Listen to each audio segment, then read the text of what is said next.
Welcome back to another edition of the Prospect Profile, a mini-series we do here within the Royals franchise, where we go over top prospects throughout the Royals organization, from AA Northwest Arkansas up to AAA Omaha. Last time we went over AAA starting pitcher, right-handed pitcher James Rice, and now we're going to be staying in AAA to go over another right-handed pitcher in Nolan Watson.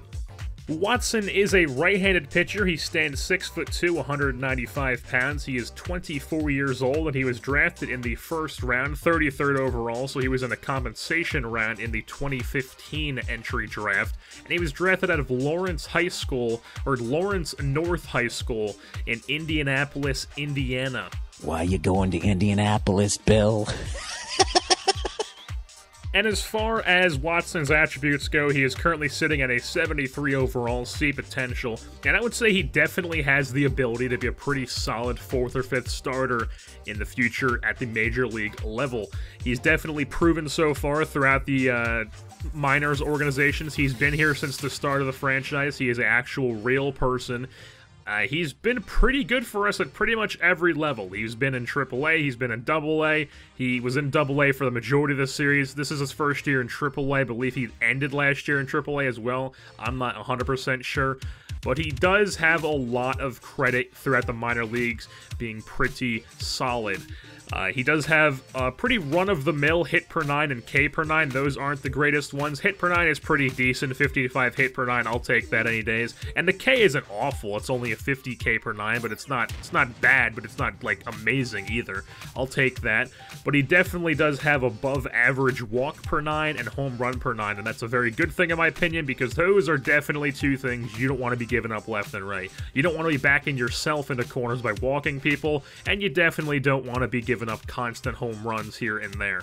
And those stats are a 67 walk per 9 and then a 73 home runs per 9. So I would definitely say those are above average. If they're not already above average, they're definitely going to be above average once he pretty much maxes out his potential. And he is only 24, and despite being a C potential, he does have the ability to bump that up. I mean, Jorge Bonifacio started this as a B potential, and by the time he was like 27, he bumped that up to an A. And as far as Watson's pitch skills go, they're not the most glorious things in the world, but they are good enough to get by. He's got a 57 control, which isn't the greatest, but it's not bad either. It's good enough to not walk a ton of people, especially comboed with his walk rating. He's got a 65 velocity, which he's not Noah Syndergaard, he's no Jordan Hicks. He's not going to be out there throwing 100 miles per hour or 100 plus miles per hour. He is just going to be sitting around 93, 94 with his four-seam, which is good enough. He gets a decent amount of swings and misses, which we'll talk about a bit later on once we go into his repertoire. And he has a 49 break rating, which is definitely the weakest of these ratings, but I gotta be honest, I had absolutely no difficulty using his breaking stuff in-game. I thought his curve was exceptional.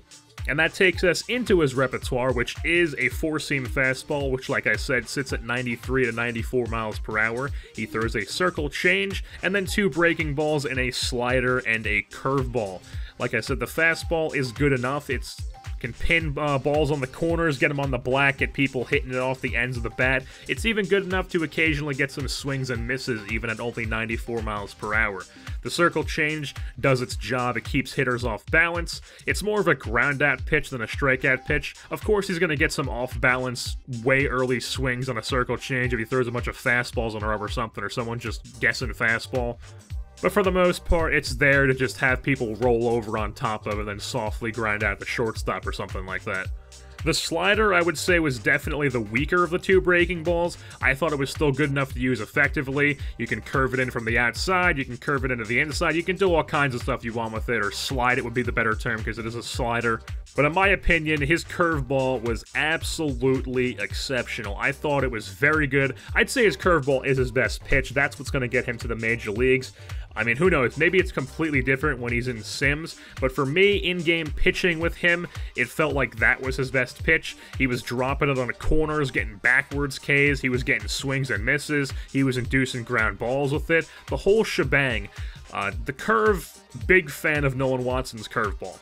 And as far as Nolan Watson's future in this organization goes, I would definitely say he has a legit shot at being in next year's Kansas City rotation. As we know, Danny Duffy's contract is up at the end of the season, and I do not have plans to re-sign him and bring him back, so he's going to be walking into free agency most likely, and when we do that, there's probably going to be a competition in spring training between Nolan Watson, James Rice, who was the last prospect profile, Donnie Fitzgerald, who did get a prospect profile in the past, Michael Wanicka, who got a prospect profile, and then is also currently in the bullpen at the major league level.